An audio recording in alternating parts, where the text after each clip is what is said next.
to print infinite money when I already told you it is possible to print infinite money because they do this all the time. Yeah?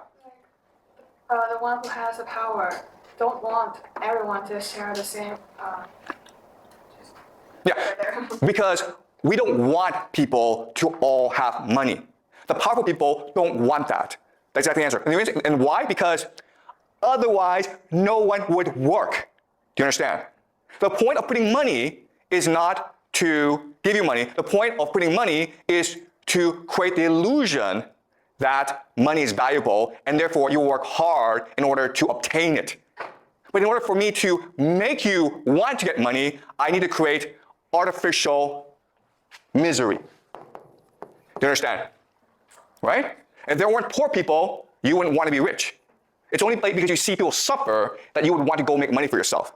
What do your parents tell you? Your parents tell you, work hard in school, make a lot of money. Otherwise, you're going to end up like a poor person.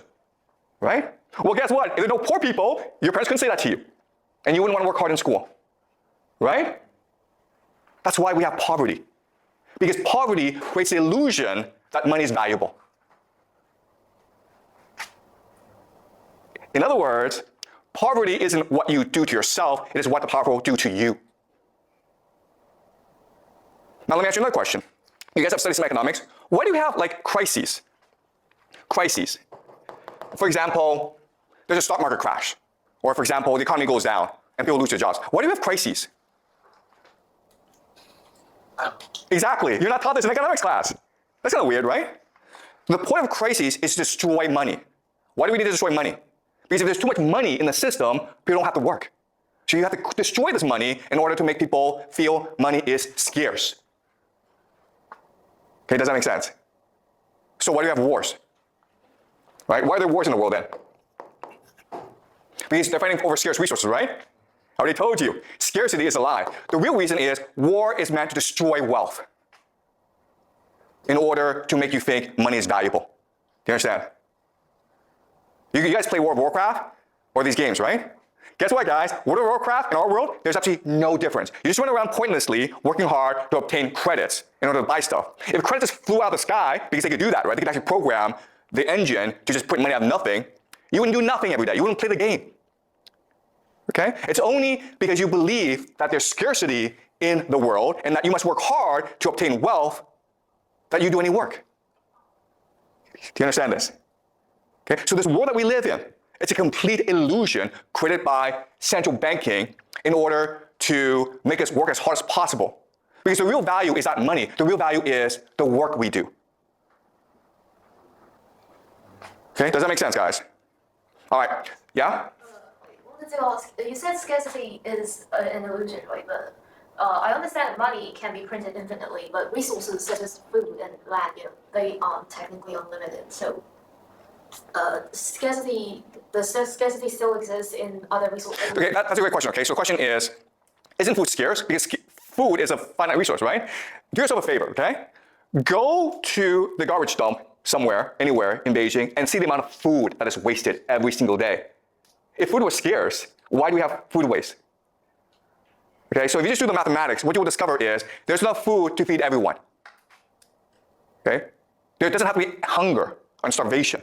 It's an artificial crisis. Okay, does that make sense? So you're right in that, yeah, the food's not infinite, but it's abundant. There's a lot of it, enough to feed people. Okay? On the land, oil resources, the reason they go to war before. Okay, all right, so again, you guys are stuck in the scarcity mindset. And it's very convincing. So let's move on, okay?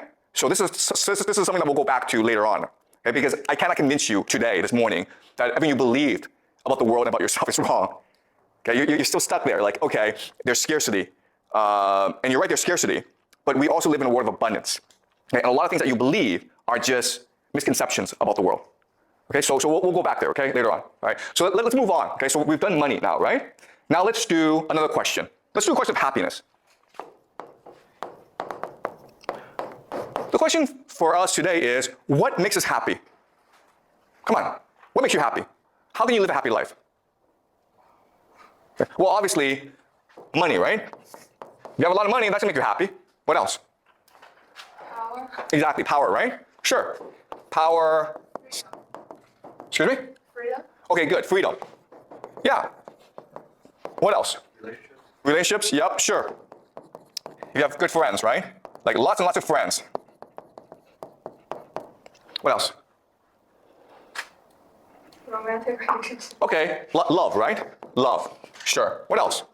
Like video games, I guess. Vacations, okay? Lots and lots of things, okay? What you will discover about this list is this. You are thinking about individual happiness. And this is actually unique in human history. If you go back in time to 500 years ago, and you ask people, how can you be happy? They would focus more on collective happiness.